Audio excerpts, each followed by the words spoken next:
Very good evening to all of you guys. कैसे हैं आप सब? Am I audible guys?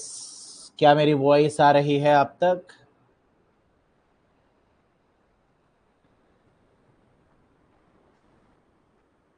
Great great great. तो कैसी चल रही है कंप्यूटर की पढ़ाई?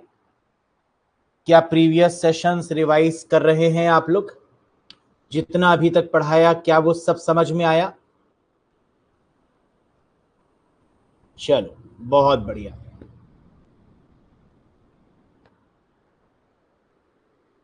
Nazim Khan from Kashmir, good evening good evening good evening dear sir. How utility system software? वैसे ही जैसे आज मंडे है ना, वैसे ही सिस्टम सॉफ्टवेयर यूटिलिटी सॉफ्टवेयर है। बड़े मजाक किया तुझसे यार। ऐसे कैसे? हाउ? कैसे कर लेते हो भाई? बढ़िया सर। सर क्या ये कंटेंट एसएससी के लिए भी सफिशिएंट होगा? Yes dear, it does. Talent है अपना अपना, नो डाउट। लेकिन सबसे बड़ी बात है, टैलेंट के होते हुए भी घमंड नहीं करते हैं आप लोग। हैं सर, क्या नेगवेयर को बंद कर सकते हैं?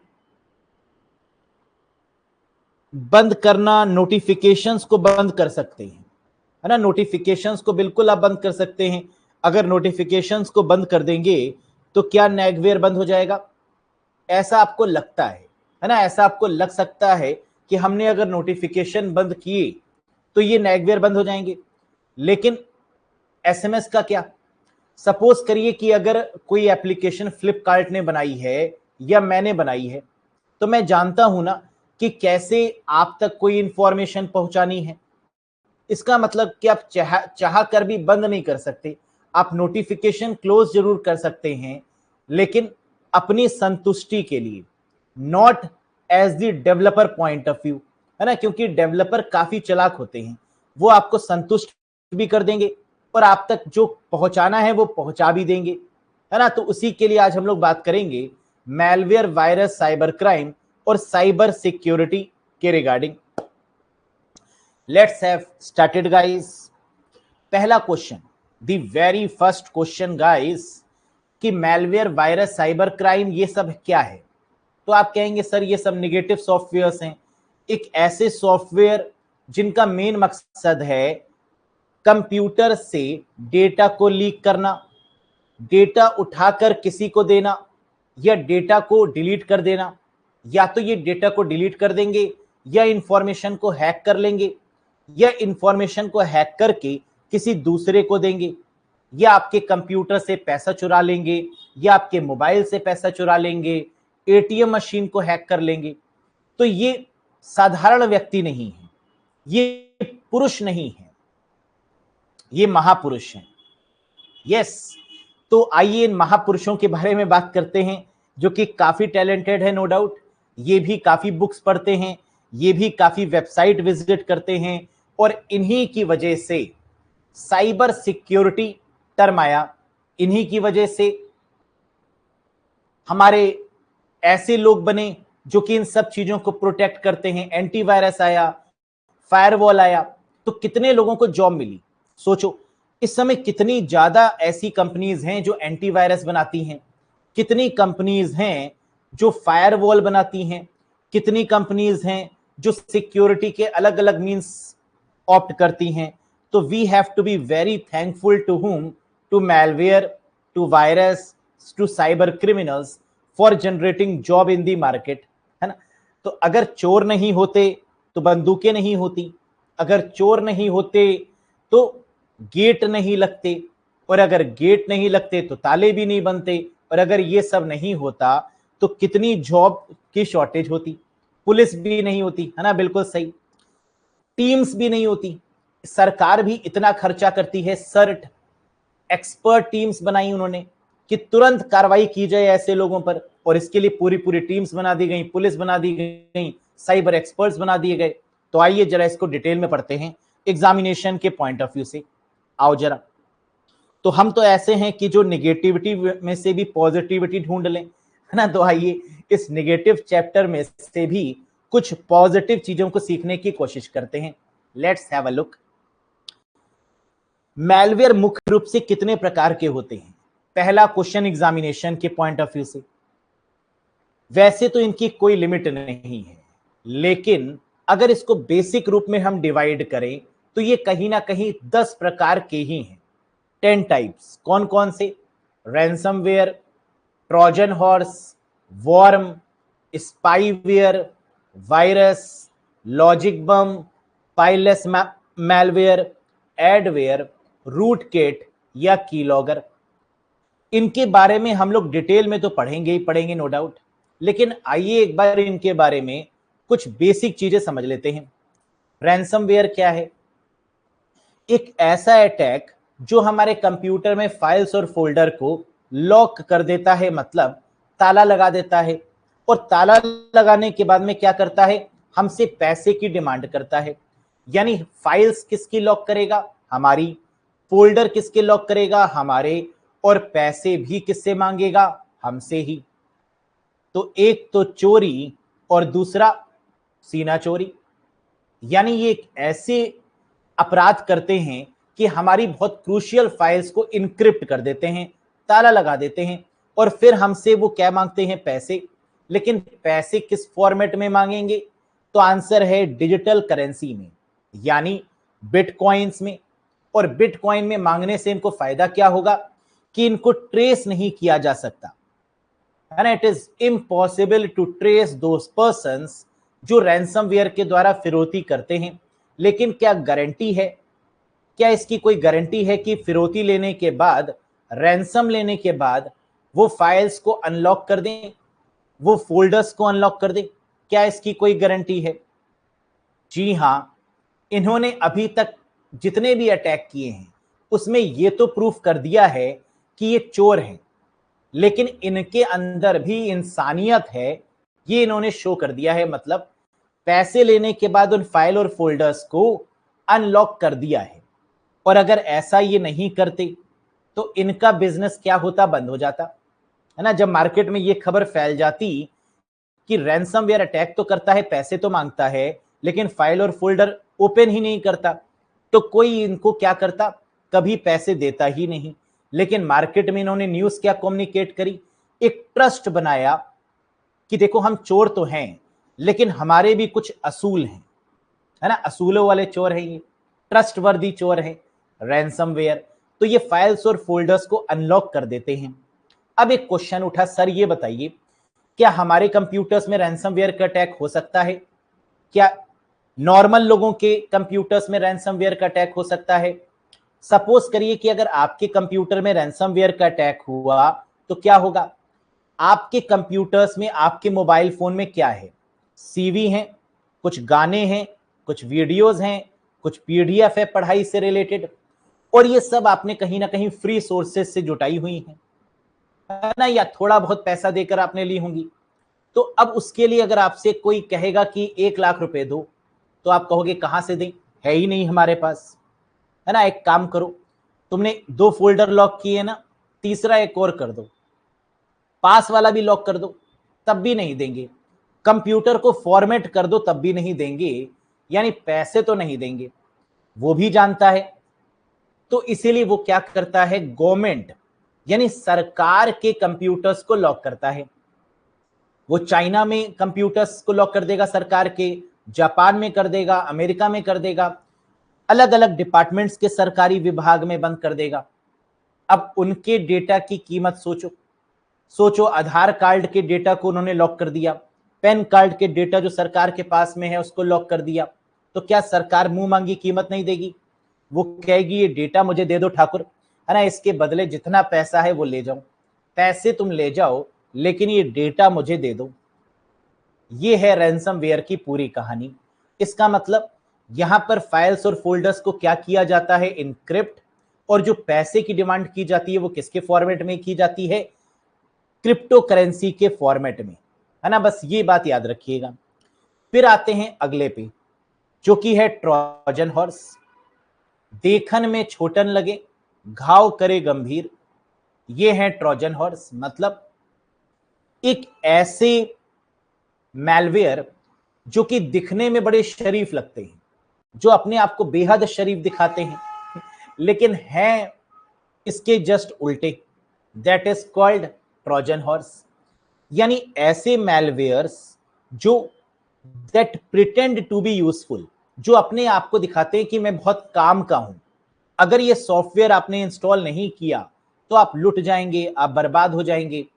आपने ये सॉफ्टवेयर इंस्टॉल नहीं किया तो कितना नुकसान हो जाएगा आपको, ऐसा दिखाते हैं ट्रोजन हॉर्स। और जैसे ही आपने इसको इंस्टॉल किया, ये आपका सब लूट कर ले गए, that is called Trojan horse. यानी ऐसे मैलवेयर्स जो प्रिटेंड करते हैं अपने आप को क्या, यूजफुल, ट्रस्टवर्दी, लेकिन होते नहीं, that is called Trojan horse.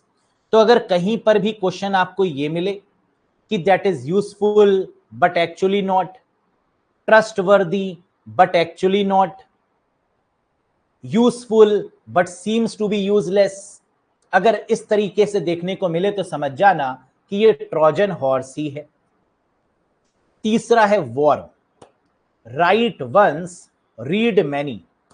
ये क्या है, जरा इसकी फुल फॉर्म पर गौर करिएगा। क्या है वॉर्म, राइट वंस, एक बार लिखो, रीड मैनी, बार बार पढ़ो। क्या कभी ये काम आपने किया है, एक बार लिखा है बार बार पढ़ा है? तो आप कहेंगे सर हमने दो काम किए हैं, एक बार लिखा है बार बार पढ़ा है, एक बार लिखा नहीं हजारों बार लिखा है और हजारों बार पढ़ा है। कब? याद करो जब आप छोटे थे तो आपसे कोई स्पेलिंग मिस्टेक हो जाया करती थी, है ना, जब डिक्टेशन ली जाती थी टीचर्स के द्वारा, तो आपसे किसी स्पेलिंग में अगर मिस्टेक हो गई तो वो टीचर क्या कहती थी, वो कहती थी इस पर्टिकुलर वर्ड को 20 बार लिखो, 50 बार लिखो, 100 बार लिखो। क्या ऐसा हुआ है आपके साथ? ये आपके घर में आपके पेरेंट्स ने कहा हो कि बेटा ये स्पेलिंग तुमने गलती कर दी, इसको 5 बार लिखो फटाफट, है ना? बचपन में ऐसा बहुत किया होगा। यस, याद आए वो दिन? क्या होता था, 5 बार तो सही है, 10 बार भी सही है, अगर आपसे कोई भी चीज 100 बार लिखने के लिए कही जाए, वो भी एक ही चीज, तो एक समय ऐसा आएगा कि आप हैंग हो जाएंगे। यानी आपको समझ में नहीं आएगा कि मैं लिखूं या मैं पढ़ूं, मैं जो लिख रहा हूं वो क्या लिख रहा हूं, और मैं लिख रहा हूं तो मैं क्यों लिख रहा हूं। यानी एक ऐसी कंडीशन आ जाएगी जब आप हैंग हो जाएंगे। ये है वर्ब, राइट वंस, ये एक बार लिखता है और कई बार पढ़ता है। और अगर हम कई बार पढ़ेंगे चीजों को तो क्या होगा? वैसे तो कहा जाता है कई बार पढ़ने का मतलब रिवाइज हो जाएगा, लेकिन अगर अनलिमिटेड टाइम्स पढ़ लिया जाए तो हैंग भी हो जाता है इंसान, है ना। जैसे फिजिक्स के टीचर जो होते थे वो कैसे होते थे, थोड़े से हैंग नेचर की, है ना। और कहा जाता था कि वो ज्यादा पढ़ लेते हैं तो लगता है वो हर समय हैंग रहते हैं। यस, तो दैट इज कॉल्ड वर्म। अब जरा मुद्दे की बात आइए कि एग्जाम में वर्म कैसे मदद करेगा। एक तरफ है वायरस और एक तरफ है वॉर, दोनों में क्या डिफरेंस है? पहले दोनों की सिमिलरिटी पर बात कर लेते हैं। वायरस और वॉर्म दोनों ही मैलवेयर हैं, नंबर 1। वायरस और वॉर्म दोनों ही रेप्लिकेट करते हैं, यानी दोनों ही अपनी कॉपीज क्रिएट करते हैं। नंबर 3, वॉर्म और वायरस दोनों ही नुकसान पहुंचाते हैं, लेकिन किंतु परंतु इन दोनों में डिफरेंस क्या है? वायरस एक्टिवेट होगा ह्यूमन की मदद से, जब हम किसी फाइल पे क्लिक करेंगे, जब हम किसी फोल्डर पे क्लिक करेंगे, तब वायरस एक्टिवेट होगा। लेकिन वॉर्म अपने आप काम करता है। इसका मतलब वायरस डिपेंडेंट है यूजर पे, जबकि वॉर्म इंडिपेंडेंट है, स्वतंत्र है। आपने एक स्लोगन सुना होगा, आत्मनिर्भर बन जाओ, आत्मनिर्भर। तो आपको क्या लगता है, वॉर्म आत्मनिर्भर है कि वायरस? तो आप कहेंगे सर वायरस तो निर्भर करता है, वो तो डिपेंडेंट है किस पर? यूजर पे। जब यूजर क्लिक करेगा, जब यूजर कंप्यूटर को रीस्टार्ट करेगा, तब वायरस एक्टिवेट होगा। लेकिन वॉर्म एक्टिवेट होगा अपने आप, सेल्फ रेप्लिकेट करता है, ये सेल्फ काम करता है विदाउट यूजर इंटरवेंशन, बिना यूजर के दखल दिए जो काम करेगा वो क्या है? वॉर्म। समझ में आया? वायरस कब काम करता है? जब हमने पेन ड्राइव लगाई, जब हमने सीडी लगाई, जब हमने डीवीडी लगाई और इनके अंदर वायरस थे तो ये एक्टिवेट हो गए। किसने किया? यूजर की गलतियों से हुए। लेकिन वॉर्म खुद ब खुद अपने आप आते हैं, खुद ब खुद अपने आप काम करते हैं और वॉर्म को रोकना इतना आसान नहीं। यानी वायरस के पापा हैं वॉर्म। वायरस से भी ज्यादा जो मुश्किल क्रिएट कर देते हैं वो है वॉर्म। वायरस से बचा जा सकता है लेकिन वॉर्म से बचना नामुमकिन है। क्या ये बात समझ में आई? क्या ये डिफरेंस समझ में आया? Very good. तो एक लाइन में हम ये समझे कि वायरस में ह्यूमन की इन्वॉल्वमेंट होती है, जबकि वॉर्म में किसी प्रकार की ह्यूमन की इन्वॉल्वमेंट, इंसान की इन्वॉल्वमेंट नहीं होती। बस इसी से मिलेगा आपको एग्जाम का आंसर। Very good. अब बात करते हैं स्पाईवेयर की, जो आपको वॉर्म और वायरस के बीच में दिख रहा है। स्पाईवेयर ये क्या होता है? स्पाई का मतलब होता है मॉनिटर करना, निगरानी रखना। जैसे एक पत्नी अपने पति पर हर समय निगरानी रखती है, सोते जागते उठते बैठते, है ना, वो क्या कर रहा है, वो क्या है? एक स्पाई है। यानी wife is treated as a spy, है ना, फॉर दी हस्बैंड। कई बार इसका उल्टा भी होता है ना, कई बार हस्बैंड भी एज एन स्पाई काम करते हैं, लेकिन इसका परसेंटेज काफी कम है ना, क्योंकि औरतें ज्यादा शक की नेचर की होती हैं, है ना, इन कंपैरिजन टू मेंस। बाकी टर्म्स एंड कंडीशंस अप्लाइड, है ना, एक्सेप्शंस आर एवरीवेयर। चलिए अब बात करते हैं स्पाईवेयर का मतलब मॉनिटर करना। मॉनिटर करने का मतलब जो आपको फॉलो करे, जो आपको मॉनिटर करे, जो आपके, आप कह सकते हैं, जो हर एक एक्टिविटी को नजर रखे, दैट इज कॉल्ड स्पाईवेयर। क्या ये नुकसान पहुंचाते हैं? डायरेक्टली तो नहीं। सपोज करिए कि कोई आपकी निगरानी कर रहा है, कोई आपकी पूरे दिन जो आप काम कर रहे हैं वो मॉनिटर कर रहा है। क्या इससे आपको कोई नुकसान हो सकता है? आप कहेंगे नहीं, हमें क्या फर्क है, जो भी देखना है देख ले, है ना, क्या ही फर्क पड़ेगा उससे।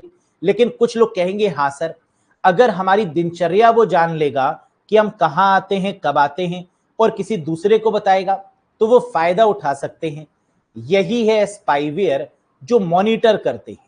अब सोचो, कंप्यूटर की दुनिया में ये जासूसी या मॉनिटर करना कितना भारी पड़ेगा। अगर मैंने पासवर्ड एंटर किया और मेरा पासवर्ड उसने मॉनिटर कर लिया, देख लिया, तो अब वो इतना शरीफ तो है नहीं कि वो देखेगा, कहेगा अच्छा सचिन सर का पासवर्ड ये है, ठीक, बस देखकर खाली बैठ जाएगा। ऐसा तो नहीं है। अब वो या तो किसी को बताएगा मेरा पासवर्ड, या तो वो खुद ट्राई करेगा और पासवर्ड के जरिए इंफॉर्मेशन को निकालने की कोशिश करेगा। Yes, that is called spyware. यानी कभी भी हमें मॉनिटर जैसे शब्द मिले कि मॉनिटर हो रहा है, कभी भी हमें निगरानी जैसे कोई टर्म्स मिले कि कोई फॉलो कर रहा है इलीगल तरीके से, तो आंसर क्या होगा? स्पाईवेयर होगा। Very good. अब अगर दोस्तों बात करें, अगला आता है, अच्छा, स्पाईवेयर का मतलब कई सारे स्पाई कैमरेज भी होते हैं, है ना। जब मॉल्स में आप जाते हैं ज्यादातर तो आप ध्यान रखते हैं स्पाई कैमरेज का, आप होटल्स में जाते हैं तो आप ध्यान रखते हैं स्पाई कैमरेज का, है ना। तो हर जगह पर स्पाई कैमरेज भी लगे होते हैं जो कि गलत तरीके से क्या करते हैं, हमारी इंफॉर्मेशन को, हमारी पर्सनल चीजों को कैप्चर करते हैं, that is called spy. Very good. अब बात करते हैं लॉजिक बम के बारे में। ये क्या है? बम का मतलब बम्स, है ना, जो विस्फोट करें। लेकिन ये कैसे विस्फोट करते हैं? लॉजिकली। लॉजिकल विस्फोट का मतलब क्या है? आइए समझते हैं। मैंने बनाई एक हार्ड डिस्क, ठीक, सपोज करिए मैंने एक हार्ड डिस्क बनाई। मैंने उस हार्ड डिस्क में क्या किया, एक टाइमर लगा दिया कि ये हार्ड डिस्क 365 दिन के बाद चलना बंद कर दे। ये क्या है? क्या ये लॉजिक बम है? जी हां, ये एक प्रकार का क्या है, अपने आप एक्टिवेट होने वाला, 365 दिन के बाद एक्टिवेट होने वाला एक बम है, एक वायरस है। एक मैलवेयर है जो लॉजिकली काम कर रहा है। मैंने 365 दिन का ही क्यों रखा? वाई? क्योंकि मैंने जब कस्टमर को वो हार्ड डिस्क बेची तो उससे कहा, बेटा ये जो हार्ड डिस्क तुम लेकर जा रहे हो इसकी गारंटी 1 साल की है। इसका मतलब उस 1 साल के बाद उसमें वायरस आ जाएगा और फिर वो आएगा मेरे पास में कि सर देखिए ये हार्ड डिस्क चल नहीं रही। मैंने कहा अच्छा नहीं चल रही है, ये तो करप्ट हो गई, ये तो बेकार हो गई। उसने कहा क्या करें? मैंने कहा देखो ये खराब हो गई पूरे तरीके से, अब इसको रिपेयर करना पड़ेगा। उसने कहा कितना खर्चा आएगा? मैंने कहा रिपेयर करने में कम से कम 1,000 रुपए लगेंगे।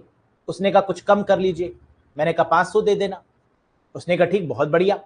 उसने मार्केट में भी पता किया था, लेकिन वो हार्ड डिस्क रिपेयर हो ही नहीं रही थी, वो हार्ड डिस्क नई लेनी पड़ रही थी। उसने हर जगह कोशिश करके देख ली, आंसर एक ही मिला कि हार्ड डिस्क आपको नई लेनी पड़ेगी, ये तो करप्ट हो गई। और मेरे पास में आया तो मैंने कहा 500 रुपए दे दो और ये हार्ड डिस्क नई हो जाएगी आपकी, चलने लगेगी।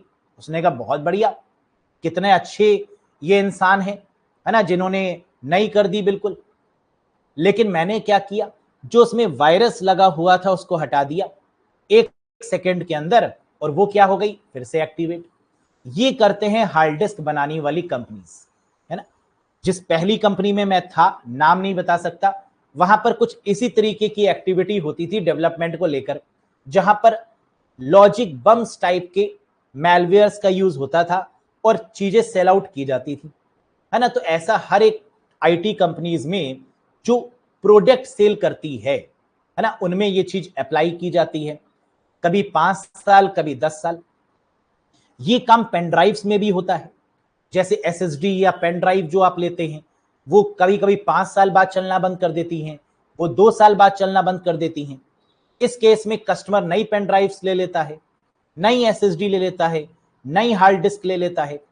तो अगर नई खरीदेगा तो भी फायदा, कस्टमर सर्विस के पास में आएगा तो भी फायदा, है ना। नई लेगा तो पूरा प्रॉफिट है, और अगर सर्विस करेगा तो उसमें भी प्रॉफिट है। दैट इज कॉल्ड लॉजिक बम। ठीक, समझ में आ गया? Very good. फाइललेस मैलवेयर क्या होता है, जरा ये भी समझो। फाइललेस मैलवेयर का मतलब है एक ऐसा मैलवेयर जिसमें किसी भी प्रकार की फाइल्स काम नहीं करती। फाइल्स का मतलब हमने डायरेक्टली मेमोरी को करप्ट कर दिया। एक तरीका होता है फाइल्स को करप्ट करना, और दूसरा तरीका होता है पूरी मेमोरी को करप्ट करना। तो अगर मैं मेमोरी करप्ट कर दूंगा तो क्या फाइल्स ऑटोमेटिकली करप्ट हो जाएंगी? जी हां। और इस प्रकार के मैलवेयर को बोलते हैं फाइललेस मैलवेयर। अगला प्रकार का है एडवेयर। ये एडवेयर क्या है, अभी हम इनके बारे में, सबके बारे में आपको बताएंगे डिटेल में, लेकिन अभी फिलहाल एक इंट्रोडक्शन दे रहे हैं इनके बारे में, जो कि एग्जामिनेशन के पॉइंट ऑफ व्यू से बेनिफिशियल है। एडवेयर, क्या एडवेयर मैलवेयर है? पहला question, is adware a malware? The answer is may be और मे नॉट बी। हो भी सकते हैं और नहीं भी हो सकते। कैसे? सपोज करिए कि फ्लिपकार्ट की कोई सेल आई, अमेजॉन की कोई सेल आई, बिग धमाका ऑफर, फलाना दिवाली ऑफर, फलाना महा बचत ऑफर, है ना, फलाना बिग सीजन एंड सेल, फलानी मंथ एंड सेल, है ना, ब्लॉकबस्टर सेल। ऐसी कई सारी सेल्स आपको देखने को मिलती हैं। क्या ये सेल आपके लिए बेनिफिशियल होती हैं या नहीं होती? क्या इसका एडवर्टाइजमेंट कंपनीज करती हैं या नहीं करती? सर बिल्कुल करती हैं। सर ये सेल बेनिफिशियल होती हैं? बिल्कुल होती हैं, है ना। कई बार आपको चीजें हाफ रेट में मिल जाती हैं, कई बार बहुत सस्ती मिल जाती हैं, इन्हीं एडवर्टाइजमेंट्स की मदद से, इन्हीं सेल की मदद से। और इनके ऐड करती हैं कंपनीज कि इस दिन से लेकर इस दिन तक सेल रहेगी। तो एडवेयर हमेशा नुकसान दें ये जरूरी नहीं, लेकिन कई बार क्या होता है कि कुछ लोग इन्हीं एडवर्टाइजमेंट्स पर मैलवेयर लगा देते हैं, है ना। जैसे कई मैट्रिमोनियल वाली वेबसाइट्स कहती हैं चैट करो मुझसे, है ना। आपको एक लड़की की फोटो दिखा देगा, ये लड़के की फोटो दिखा देंगे, और उस पे आएगा click me, I am waiting for you for such a long time, you are so handsome, just click on me, just chat मी।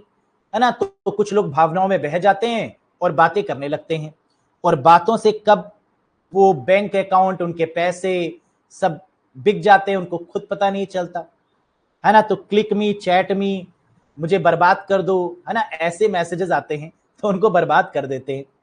तो this is what we called adware.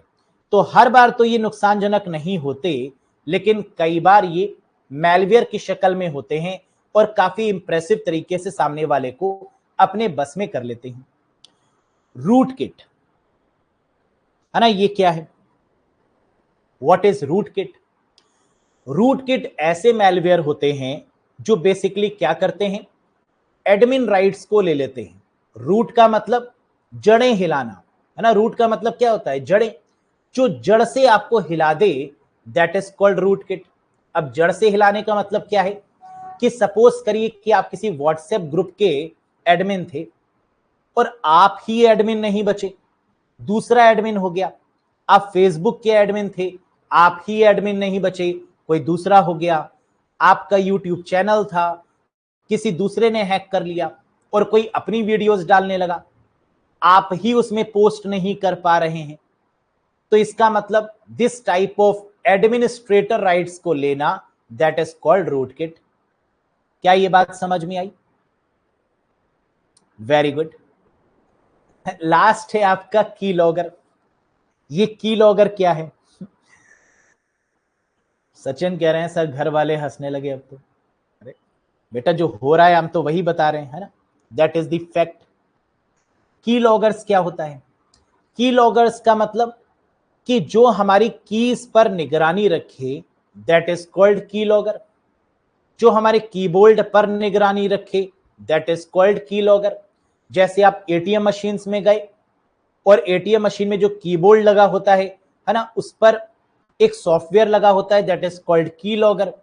और ये सॉफ्टवेयर क्या करता है? जो भी आप पिन एंटर करते हैं उस पिन को हैक कर लेता है। दिस इज कॉल्ड की लॉगर्स। यानी इसका मेन काम क्या है? जो भी हम इनपुट कर रहे हैं, या तो कीबोर्ड की मदद से या किसी भी इनपुट मशीन की मदद से, ये उसको हैक करने में कामयाब रहता है, दैट इज कॉल्ड की लॉगर। तो ये हो गए आपके टोटल 10 टाइप्स ऑफ मैलवेयर। उम्मीद है इनके बारे में आपको नॉलेज मिली होगी। आइए एग्जामिनेशन के पॉइंट ऑफ व्यू से ये क्यों इंपॉर्टेंट है, इनके बारे में समझते हैं। सबसे पहले हम समझेंगे 3 टर्म्स के बारे में। क्या?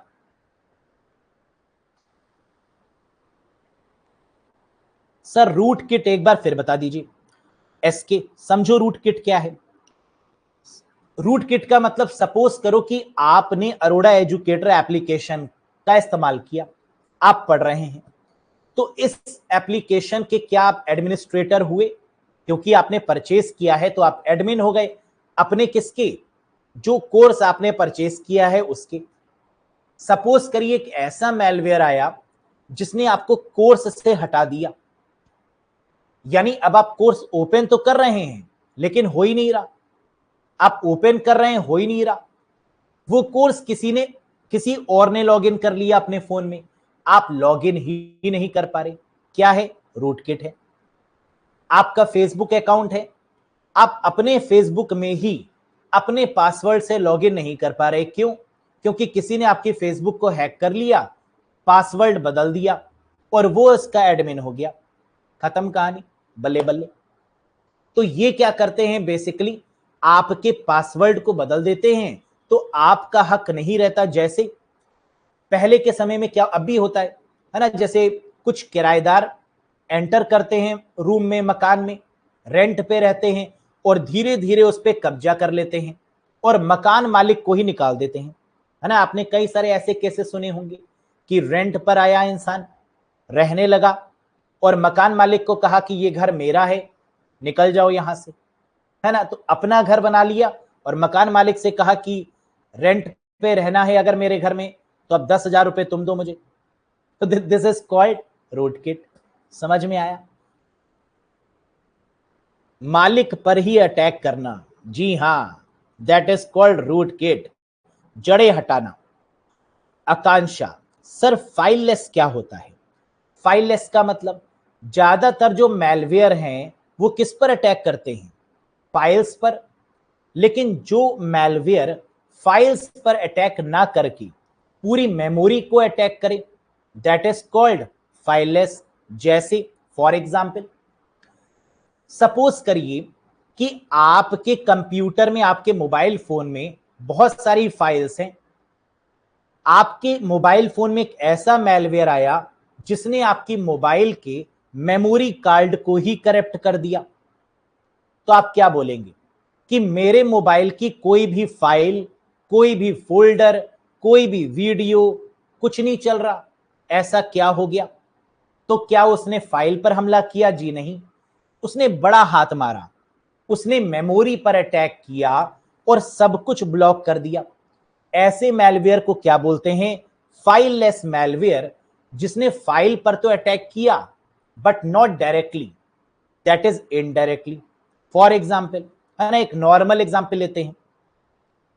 एक तरीका है कि आपको आपके घर में ही बंद कर दिया जाए और हम कहें ह्यूमनलेस। आपको अगर आपके घर में ही बंद कर दें तो इसका मतलब ना आप निकल पा रहे हैं घर से, ना आपका भाई निकल पा रहा है, ना आपकी बहन निकल पा रही है, ना आपके पेरेंट्स निकल पा रहे हैं। तो उसने किसी एक पर हमला नहीं किया, उसने पूरे बल्क पर हमला किया, दैट इज कॉल्ड फाइललेस। उसने क्या किया? पूरी मेमोरी को लॉक कर दिया। अब मेमोरी में चाहे फाइल्स हो या फोल्डर्स, सब बंद हो गए। समझ में आया? Very good. अब बात करते हैं तीन चीजों के बारे में। ये तीन चीजें काफी इंटरेस्टिंग है, स्पूफिंग, स्निफिंग और स्पूलिंग। क्या डिफरेंस है इन तीनों में, जरा ध्यान से समझिए। सबसे पहले आता है स्पूफिंग, जिसका मतलब है चकमा देना। चकमा देना का मतलब ईमेल्स, फोन कॉल्स, वेबसाइट और आईपी स्पूफिंग। स्पूफ करने का मतलब चकमा दे दिया। समझते हैं ना चकमा देने का मतलब? जैसे आपके पास ईमेल आया, कहां से? कौन बनेगा करोड़पति से, और आपसे कहा कि आप जीत गए हैं 1 करोड़ रुपए, ऐश करिए। आप जीत गए हैं 7 करोड़ रुपए। आप जानते हैं, है ना, कोई 1 रुपया नहीं देता तो गिफ्ट में 7 करोड़ कैसे देगा, 1 करोड़ कैसे देगा? लेकिन कुछ लोग इनके झांसे में आ जाते हैं और मेल पर क्लिक कर देते हैं। जैसे ही उन्होंने मेल पर क्लिक किया, उनका काम हो गया। अगर आपने किसी गलत मेल पर क्लिक कर दिया तो समझिए आपका कंप्यूटर उनका हो गया। अब वो आपके कंप्यूटर को, आपके कैमरे को देख सकते हैं। ईमेल स्पूफिंग, चकमा दे दिया उन्होंने। इसीलिए तो कहते हैं कि ऐसे मेल को कभी ओपन ही नहीं करना चाहिए जो कि अनवांटेड मेल हो, जो कि स्पैम हो, जो आपको लग रहा हो कि इनको तो मैंने ईमेल आईडी दी नहीं लेकिन फिर भी मेरे पास में मेल आया है ना, और उसमें काफी उत्तेजना वाले मेल लिखा हुआ है कि आप इतना जीत गए, आप ये कर लीजिए, ऐसा हो जाएगा, जॉब है आपके लिए, आप सिलेक्टेड हैं बैंक में, है ना, आपकी जॉब लग गई है। तो भाई आपको पता है ना कि आपने एग्जाम दिया या नहीं दिया? तो ऐसी चीजें, दैट इज कॉल्ड स्पूफिंग, यानी चकमा देना। ईमेल्स, फोन कॉल्स, आपके पास में फोन कॉल आए कि मुबारक हो, है ना, आप जीत गए हैं फला फला रुपए, इसके लिए आप अपनी सारी इंफॉर्मेशन हमें बताइए और फिर आप कुछ बताने के काबिल नहीं बचेंगी, है ना। तो ऐसी आपके पास में कोई कॉल आई तो इट मींस क्या है? आपने इंफॉर्मेशन बता दी। या आपके पास कोई महिला की तरफ से कॉल आई, हेलो, है ना, अपना पिन नंबर बताइए, ये बताइए। तो आपने ये सारी इंफॉर्मेशन महिला के झांसे में आकर बता दी। क्या हुआ? Spoofing. Emails, phone calls, website, website पर आया, क्लिक मी क्लिक मी क्लिक मी, मेरे ऊपर क्लिक करो, यहां क्लिक करो, यहां रजिस्टर करो, ये होगा। आप करते गए और आप लुट गए। वेबसाइट। आईपी स्पूफिंग, ये बहुत इंपॉर्टेंट है और ज्यादातर एग्जाम्स में यही आता है। आईपी स्पूफिंग क्या है? आईपी स्पूफिंग का मतलब होता है आईपी एड्रेस को हाइड करना, यानी आईपी एड्रेस को ब्लॉक कर देना या किसी दूसरे का आईपी एड्रेस लगा देना। सपोज करिए कि हैकिंग करी मैंने और मैंने किसी पड़ोसी का नाम लगा दिया, मैंने पड़ोसी के कंप्यूटर का आईपी एड्रेस से ही हैकिंग कर ली, अपने कंप्यूटर का आईपी एड्रेस बदल दिया और अपने नेबर का आईपी एड्रेस लगा दिया। क्या होगा? होगा ये कि बहुत स्मार्ट से लोग आएंगे, किसमें? जीप में, है ना, कार में भी आ सकते हैं, टोपी लगाई होगी, बढ़िया ड्रेस पहनी होगी उन्होंने, आएंगे, कहेंगे चलिए हमारे साथ स्वागत है ना, ले जाएंगे कहां पर? ले जाएंगे होटल में, बढ़िया खातिरदारी करेंगे, उनको खाना पीना देंगे, उनको रखेंगे। उस होटल का नाम है जेल, और वो जो लोग आए उनका नाम है police. That is called IP spoofing. यानी आईपी एड्रेस को छुपाना या फिर किसी दूसरे के आईपी एड्रेस से हैकिंग करना, that is called IP spoofing. क्या ये बात समझ में आई? तो कभी भी आईपी एड्रेस के बारे में आपको दिया हो कि आईपी एड्रेस को हाइड करना, आईपी एड्रेस को बदलना, ईमेल के द्वारा, फोन कॉल्स के द्वारा, वेबसाइट के द्वारा, these all are called spoofing. क्या ये बात समझ में आई? यस या नो? ठीक, अभी इन पर क्वेश्चन आएंगे तो आपको ये बात क्लियर होगी कि कैसे आईपी एड्रेस से स्पूफिंग हो जाता है, कैसे ईमेल लिखे होने से स्पूफिंग हो जाता है, कैसे फोन कॉल से स्पूफिंग होता है। तो हमने यहां पर आपको वो टर्म्स बता दिए जिनमें से कोई भी टर्म मिल जाए तो आंसर स्पूफिंग लगा देना। ठीक है, आगे बढ़ते हैं। स्निफिंग। स्निफ का मतलब होता है सूंघना, है ना, स्मेल करना, दैट इज कॉल्ड स्निफिंग। ये क्या है? आप लोगों ने एक नाम सुना होगा, that is called sniffer dogs, है ना, जो सूंघ कर पता लगा लेते हैं कि बम कहां है, जो सूंघ कर पता लगा लेते हैं कि यहां पर जो कांड हुआ है ना, वो किसने किया है। तो ऐसे डॉग्स को हम लोग क्या बोलते हैं? ट्रेन्ड डॉग्स या स्निफर डॉग्स, मिलिट्री वाले dogs. Yes, capturing all the packet. अब मैलवेयर क्या करेंगे? वो कंप्यूटर को स्मेल तो करेंगे नहीं, सूंघेंगे तो नहीं, कहां पर डेटा है ना, ऐसे तो करेंगे नहीं। वो क्या करेंगे? वो कैप्चर करेंगे आपके पैकेट्स को, स्निफर्स जिन्हें बोला जाता है। टैपिंग द फोन वायर, आपकी फोन वायर को काट देंगे बीच में से और आपकी बातों को सुनेंगे, सूंघेंगे, स्निफर। आपने शायद कभी फेस किया हो छोटेपन में, अब तो नहीं होता, लेकिन पहले वो जो फोन आते थे ना, ऐसे वाले जो डायल करते थे, है ना, जो घर में लैंडलाइन फोन्स होते थे, वो अक्सर टैप कर लिए जाते थे, है ना। लैंडलाइन फोन्स आपने देखे होंगे। तो आप बात कर रहे हैं, उधर से आपके पेरेंट्स भी सुन रहे हैं, अच्छा जानू, है ना, आपने बोला जानू, और उधर से सीधे उड़ती हुई चप्पल आई आपके ऊपर, है ना, और जानू निकल गया। ऐसे पहले बहुत होता था। तो वो क्या होता था कि दो कनेक्शंस एक ही नंबर से ले लिए जाते थे, और जब कोई भी बात कर रहा होता था तो उधर से कोई दूसरा बंदा, है ना, सुन सकता था। तो दैट इज कॉल्ड स्निफिंग। वो एक स्निफिंग ही था। आजकल भी स्निफिंग कई तरीकों से होता है, जैसे पड़ोसी का वाईफाई हैक कर लो। आप मॉल में गए, है ना, मॉल का वाईफाई हैक कर लो, आराम से बिंदास तरीके से रहो। जब मेरी पहली जॉब लगी थी, है ना, फर्स्ट जॉब में देखो क्या होता है, पैसे की काफी तंगी होती है, ये आप लोग समझ ही सकते हैं। हम जहां रहते थे उसके ठीक सामने मॉल था, है ना, जहां रेंट पे रहते थे 3-4 फ्रेंड्स मिलके, उसके ठीक सामने एक मॉल था। वो मॉल काफी आलीशान था, है ना, काफी आलीशान, मतलब वहां पे नहाने पाने की व्यवस्था भी थी, बढ़िया सब कुछ था।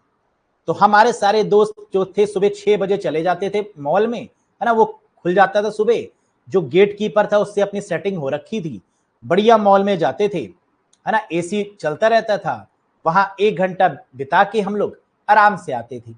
और मीनवाइल वहां का वाईफाई हम लोगों ने कुछ करके, है ना, सेटिंग बना ली थी, और जिसके द्वारा आराम से वाईफाई चलाते थे, लैपटॉप देखते थे, मूवी देखते थे, और फिर जाते थे जॉब में, है ना, फिर आ जाते थे शाम को 8-9 बजे, फिर वही चले गए मॉल में, 1-2 घंटे बिताया, है ना, आराम से वहां मोबाइल वोबाइल खड़े होके चार्ज किया, अपना आराम से मौज करी और आ गए, है ना। इस तरीके से कुछ दिन काटे थे जो काफी बढ़िया लगते हैं, और वो भी किसका एग्जाम्पल है? स्निफिंग का। यानी क्या किया हमने, उस नेटवर्क को क्या कर लिया, एक तरीके से हैक कर लिया for a time being purpose, अपने मोबाइल फोन से कनेक्ट कर लिया, क्योंकि उस समय फ्री वाईफाई नहीं होता था, है ना। आजकल तो क्या होता है, मॉल्स में फ्री वाईफाई सिस्टम होता है, लेकिन उस समय नहीं होता था। जिस समय हमारी जॉब स्टार्टिंग में लगी थी उस समय कुछ फ्री वाईफाई वाला चक्कर नहीं था। तो इस तरीके से अगर कोई करे वाईफाई को हैक या टैपिंग दी फोन या tapping the wires, this is called sniffing. क्या ये चीज समझ में आई? यस और नो?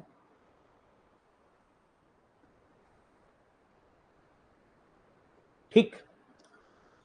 इसका मतलब एग्जामिनेशन के पॉइंट ऑफ व्यू से अगर ईमेल आए, फोन कॉल्स आए, वेबसाइट आए, आईपी स्पूफिंग आए तो स्पूफिंग होगा, आईपी एड्रेस की बात हो तो स्पूफिंग होगा, कैप्चरिंग पैकेट्स की बात हो। अब ये पैकेट्स क्या होते हैं?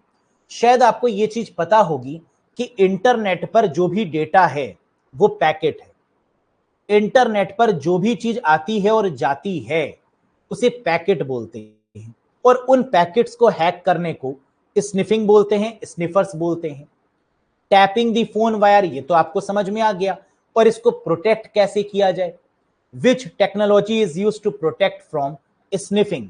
The answer is VPN, virtual private network. तो हम स्निफिंग से कैसे बच सकते हैं? द आंसर इज वीपीएन के द्वारा। और ये क्वेश्चन भी बहुत इंपॉर्टेंट है, which major is use to protect from sniffing? The answer is VPN. बहुत पॉपुलर क्वेश्चन, याद रखिएगा। Next, spooling. क्या स्पूलिंग भी कोई मैलवेयर है? जी नहीं। स्पूलिंग की फुल फॉर्म होती है साइमल्टेनियस पेरिफेरल ऑपरेशंस ऑनलाइन, और इसका इस्तेमाल प्रिंटर के द्वारा किया जाता है। कैसे? जरा ध्यान से समझिए। वीपीएन की फुल फॉर्म है वर्चुअल प्राइवेट नेटवर्क। वर्चुअल का मतलब आभासी, प्राइवेट का मतलब निजी, नेटवर्क का मतलब नेटवर्क। तो आभासी यानी वर्चुअल निजी नेटवर्क इज कॉल्ड वीपीएन, जिसमें एक टनल के द्वारा डेटा को गुजारा जाता है ना। एक टनल बनाई जाती है पतली सी और उसके द्वारा डेटा को पास किया जाता है, दैट इज कॉल्ड वीपीएन। इसके पीछे एक टोपोलॉजी भी काम करती है, दैट इज पीपीटीपी, है ना, जो आपको नेटवर्किंग वाले टॉपिक में डिटेल में बताएंगे। अभी फिलहाल ये समझिए कि स्निफिंग को प्रोटेक्ट करने के लिए वीपीएन का यूज करते हैं। अब बात करते हैं तीसरे फैक्टर की, जो है स्पूलिंग। इसकी बात हम यहां पर कर क्यों रहे हैं? क्योंकि ये टर्म्स काफी कंफ्यूजिंग है। Spoofing, spooling, sniffing. स्पूलिंग क्या है? ध्यान दीजिएगा। स्पूलिंग का मतलब है साइमल्टेनियस पेरिफेरल ऑपरेशंस ऑनलाइन। मतलब एक एग्जाम्पल लेते हैं इसको समझने के लिए। सपोज करिए कि आप चार दोस्त साइबर कैफे जाते हैं। चार दोस्त मिलके कहां जाते हैं? Cyber cafe. क्यों? क्योंकि उन्हें प्रिंट आउट लेना है। क्या लेना है? Print out. अब पहले दोस्त को जो प्रिंट आउट लेना है वो लेना है एमएस वर्ड की फाइल का, दूसरे दोस्त को लेना है एक्सेल की फाइल का, तीसरे दोस्त को लेना है नोटपैड की फाइल का, और चौथे दोस्त को लेना है जेपीजी फाइल उसकी गर्लफ्रेंड की, है ना, फोटो। उसकी फोटो वो लगा के रखना चाहता है अपने पास, है ना। तो अब बताइए कि जब ये चारों दोस्त गए और चारों को प्रिंट आउट चाहिए, चारों गए साइबर कैफे वाले के पास और कहते हैं सुनिए ये चार प्रिंट निकाल दीजिए। उसने कहा ठीक है। उसने चार अलग अलग कंप्यूटर से आपकी फाइल को जोड़ा और एक ही समय पर क्या किया? प्रिंट दे दिया। अब मुझे ये बताइए किसका प्रिंट पहले निकलेगा? एमएस वर्ड वाले का, एक्सेल वाले का, नोटपैड वाले का, या जिसने अपनी गर्लफ्रेंड की फोटो दी उसका? बताओ मुझे। शिवम कह रहे हैं सर जेपीजी वाले का। कृष्ण कुमार कह रहे हैं सर फोटो वाली का। क्यों? लेडीज फर्स्ट इसलिए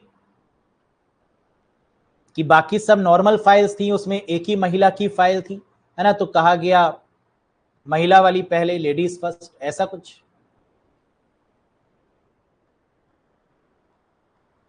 शिवम कह रहे हैं सर साइज कम होगा। किसका साइज कम होगा? पूरा तो बताओ क्या कहना चाह रहे हो।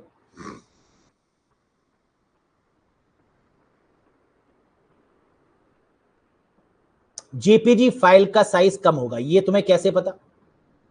मतलब वो लड़की पतली होगी तो साइज कम होगा? ये किस आइडिया से बता रहे हो कि साइज कम होगा?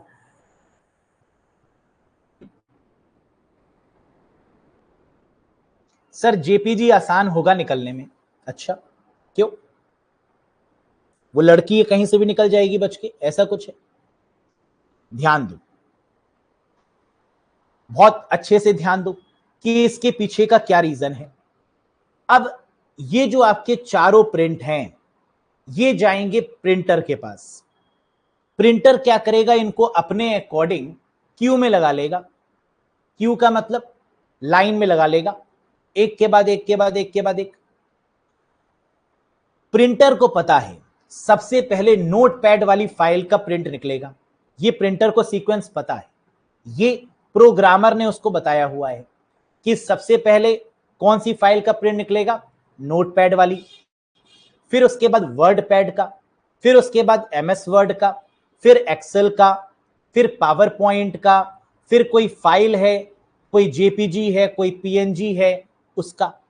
यानी ये सीक्वेंस इस पूलिंग के दौरान प्रिंटर को इन्फॉर्म कर दिया गया है कि पहले किसका निकलेगा और बाद में किसका। क्या ये बात समझ में आई? ये कब होगा? ये तब होगा जब एक ही समय पर प्रिंट दिए जा रहे हो। अगर अलग अलग समय पर प्रिंट दे रहे हो तो कोई दिक्कत ही नहीं है, तो स्पूलिंग की रिक्वायरमेंट ही नहीं है, क्योंकि एक प्रिंटर के पास गया और उसने प्रिंट निकाल दिया। लेकिन सपोज करिए 1000 प्रिंट थे और एक ही समय पर प्रिंटर को दिए गए, तो प्रिंटर क्या करेगा? वो उसको क्यू में लगाएगा। किसके अकॉर्डिंग? जो हायरार्की उसमें फिक्स थी कि पहले नोटपैड, फिर वर्ड पैड, फिर एमएस वर्ड, फिर एमएस एक्सेल, फिर एमएस पावर पॉइंट, फिर पेंट वाली अगर कोई फाइल है वो, फिर कोई जेपीजी फाइल है, फिर कोई पीएनजी फाइल है, फिर कोई नॉर्मल फाइल है, जैसे आपकी कई सारी अलग अलग फाइल होती है ना, जैसे फोटोशॉप की हो गई, फिर कोरल ड्रॉ की फाइल्स हैं। ये पूरी हायरार्की प्रिंटर को पता है। लेकिन पहले ये काम ऑपरेटिंग सिस्टम का था, पहले ये काम प्रिंटर का नहीं था। पहले ये काम कौन करता था? Operating system. वो प्रिंटर से पहुंचने से पहले ही उन फाइल्स को क्यू में लगा देता था। लेकिन बाद में ये काम ऑपरेटिंग सिस्टम से हटाकर प्रिंटर को दे दिया गया और इसको कहा गया स्पूलिंग। क्या ये बात समझ में आई? यस या नो? अब एग्जाम में क्वेश्चन क्या आता है, ध्यान से सुनो, जो मकसद है मेन। प्रिंटर में जो फाइल्स क्यू में लगाई जाती हैं, इधर आओ, प्रिंटर में जो फाइल्स क्यू में लगाई जाती हैं उन्हें क्या बोलते हैं? उस प्रोसेस को क्या बोलते हैं? तो आंसर हो जाएगा स्पूलिंग। क्लियर? दूसरा क्वेश्चन, स्पूलिंग में किसकी फाइल्स को क्यू में लगाया जाता है? प्रिंटर में दी गई फाइल्स को क्यू में लगाया जाता है ना? ये दूसरा क्वेश्चन। तीसरा क्वेश्चन, स्पूलिंग की फुल फॉर्म क्या है? साइमल्टेनियस पेरिफेरल ऑपरेशंस ऑनलाइन, ये इसकी फुल फॉर्म है। स्पूलिंग प्रोसेस कौन परफॉर्म करता है? प्रिंटर परफॉर्म करता है। प्रिंटर से पहले जब स्पूलिंग नहीं था तो ये काम कौन करता था? ऑपरेटिंग सिस्टम करता था। ये सारी बातों को याद रखिएगा, दैट इज कॉल्ड स्पूलिंग, और इस पर एक क्वेश्चन आएगा ही आएगा। हायरार्की लिखने की रिक्वायरमेंट नहीं है, ये नहीं पूछा जाएगा एग्जाम में कि पहले कौन सी फाइल निकलेगी, दूसरी कौन सी फाइल निकलेगी, नहीं। this hierarchy is not important. The main thing is what is spooling, ये आपको पता होना चाहिए। This is the important one. क्या ये समझ में आया? Yes or no?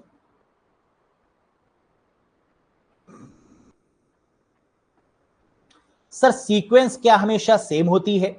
जी हां, ये सीक्वेंस हमेशा सेम है कि पहले ये निकलेगा, फिर ये फाइल निकलेगी, फिर ये फाइल निकलेगी।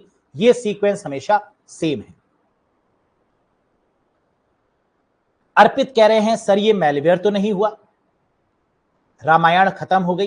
तो मैं आप समझ में आया, ये मैंने पहले ही बोल दिया था कि स्पूलिंग कोई मैलवेयर नहीं है।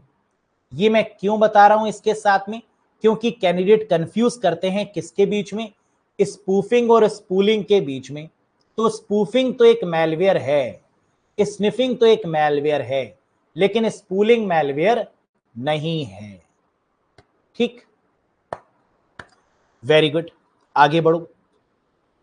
अब रैंसमवेयर से क्वेश्चन क्या आते हैं एग्जाम में, ये भी देखो।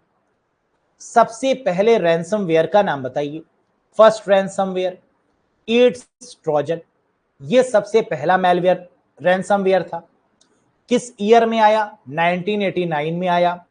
किसने लॉन्च किया इसको, जोसेफ एल पॉप, जो कौन थे, हार्वर्ड में ट्रेंड एवोल्यूशनरी बायोलॉजिस्ट। ये बायो पढ़ाते थे, बायो की ट्रेनिंग देते थे, और बायो की ट्रेनिंग देते देते इन्होंने ऐसा बायोलॉजी का इस्तेमाल किया कि रैंसमवेयर टर्म बना दिया, है ना। तो ये जोसेफ एल पॉप है। एग्जाम्पल क्या है, वोनाक्राई एक रैंसमवेयर है, क्रिप्टोलॉकर एक रैंसमवेयर है, क्रिप्टोवॉल, लोकी और टेस्ला क्रिप्ट, ये सब आपके रैंसमवेयर के एग्जाम्पल हैं। जिसमें 2007 में सबसे पॉपुलर जो रैंसमवेयर था दैट इज वोनाक्राई, जिसने लगभग 30 देशों पर हमला किया। शायद आपने कुछ समय पहले ये न्यूज भी काफी पढ़ी होगी वोनाक्राई के बारे में, काफी फेमस रहा था, काफी सरकारों के नाक में दम कर दिया था इसने, है ना। That is WannaCry. रोना चाहते हो क्या, वोनाक्राई, है ना, that is called a ransomware. ये नाम याद रखिएगा, क्योंकि एग्जाम में एक क्वेश्चन आता है कि वोनाक्राई, क्रिप्टोलॉकर, क्रिप्टोवॉल, लॉकी और टेस्ला क्रिप्ट ये क्या है। ऑप्शन होता है trojan horse, ransomware, sniffer, phishing, है ना, ये क्या है। तो आंसर है that is called ransomware. Sir WannaCry किसने अटैक किया था, अभी कल ही तो बात हुई है उससे मेरी, है ना। उसने नंबर दिया है, मैं दे दूंगा, मुझे मैसेज कर देना, है ना। अभी मेरी होती रहती है उससे बात, मेरा दोस्त है बचपन का जिसने अटैक किया था, है ना। उम्र उसकी, एज, उसका एड्रेस, है ना, उसका जिसके साथ शादी हुई, ये सारा डेटा ले लेना हमसे, बढ़िया है, काम आएगा ये कभी ना कभी लाइफ में। सर एप्पल के प्रोडक्ट्स पर क्या अटैक नहीं होता, बढ़िया क्वेश्चन है। बिल्कुल होता है ना। अभी हुआ भी है, हाल ही में कई सारे अटैक हुए हैं एप्पल के फोन्स में। एप्पल कहता तो है हमारा प्रोडक्ट सिक्योर है, लेकिन फिर वही बात, सिक्योर तब तक है जब तक पता ना चले।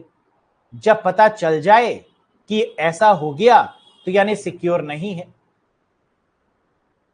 है ना। जब तक पता ना चले तब तक सिक्योर है, जब तक उसकी कोई लूफोल, कोई कमी ना सामने आए तब तक वो सिक्योर है। जैसे ही उसकी कमी सामने आ गई वो अनसिक्योर हो गया, है ना। तो nothing is secure, nothing is unsecure. Very good, आगे आओ। पहला वायरस, वेरी इंपॉर्टेंट, ये 3 चीजें याद रखिएगा फर्स्ट वायरस के अकॉर्डिंग। पहले वायरस का नाम बताइए, क्रीपर, किसने बनाया, बॉब थॉमस। कब बनाया, 1971 में। Name the first virus, creeper. Who founded the first virus, Bob Thomas. It is written in which year, 1971। Next, first boot sector virus, पहला बूट सेक्टर वायरस का नाम बताइए।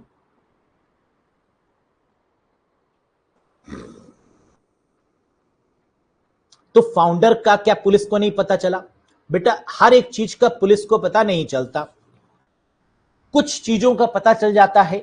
जैसे कोई नई चीज आई, उसने कोई कमी छोड़ दी, कोई सुराग छोड़ दिया, है ना, तब तो पता चल जाता है।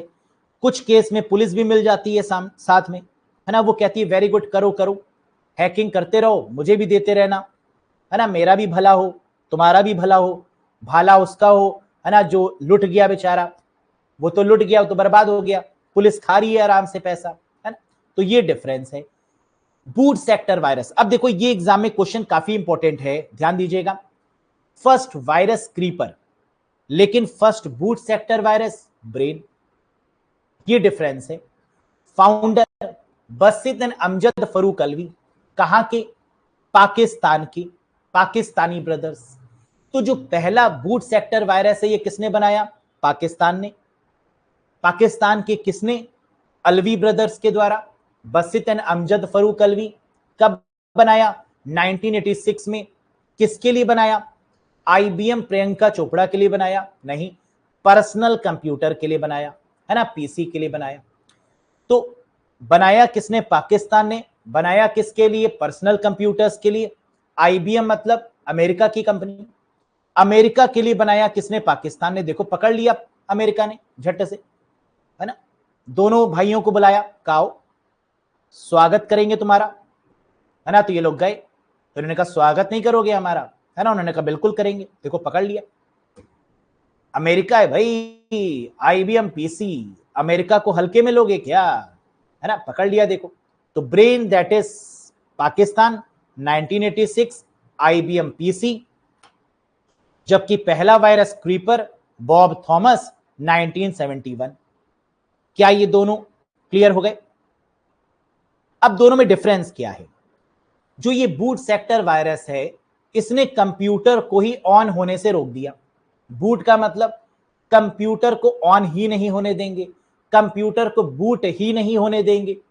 तो इस रीजन की वजह से इसे बोला जाता है बूट सेक्टर वायरस, है ना। तभी इसको अमेरिका ने पकड़ लिया, कहा इधर आओ, है ना। बड़े मजे से सिस्टम को रोकने चले थे कि ऑन ही ना हो, है ना। अब तुम्हें बंद कर देंगे, अब तुम्हें कोई ऑन नहीं करवा पाएगा, है ना। तो ये है आपका boot sector virus. I love you virus, ये भी बहुत पसंद है। ये क्या है? आइए, इसे लव बग के नाम से भी जाना जाता है।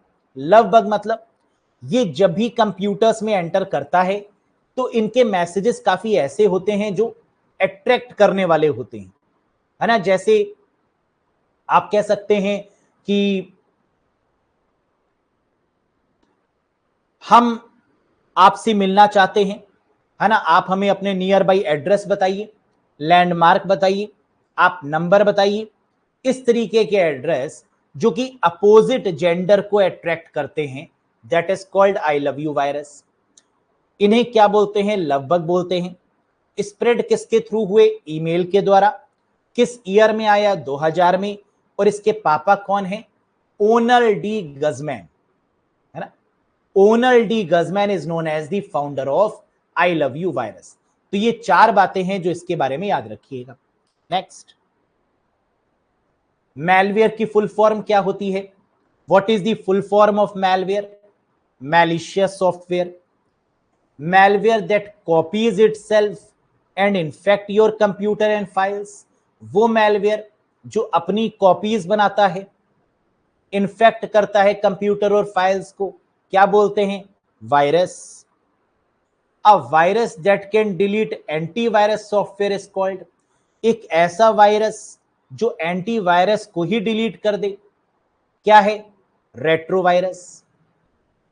A virus that can delete antivirus, हमने एंटीवायरस बनाया ताकि वायरस ना आ पाए, और यहां पर एक ऐसा वायरस बन गया जिसने एंटीवायरस को ही हटा दिया, that is called retrovirus. Very very famous question, बहुत इंपॉर्टेंट है। और आज के सेशन का आखिरी, the virus that is spread in application software is called. वो वायरस जो एप्लीकेशन सॉफ्टवेयर का मतलब MS Word, Excel, PowerPoint में एंटर करता है, जो माइक्रोसॉफ्ट का दुश्मन है, that is called macro virus. जो एमएस वर्ड, एक्सेल और पावर पॉइंट को चलने से रोक दे, जो एप्लीकेशन सॉफ्टवेयर को रोक दे, that is called macro virus. तो क्या आज जितनी बातें समझाई, क्या ये सब समझ में आई? यस और no? Any confusion, any doubt guys?